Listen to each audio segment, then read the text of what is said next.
regular roof inspections. Your roof is your first line of defense against the elements, making it one of the most critical areas to maintain.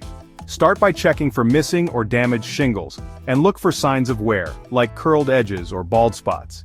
Pay attention to flashing around chimneys and skylights, since even small gaps can lead to significant water damage. Gutters also play a key role in protecting your roof and foundation. Clear them of debris like leaves and twigs to prevent blockages. Clogged gutters can cause water to pool and seep into your roof or overflow, damaging your home's siding and foundation.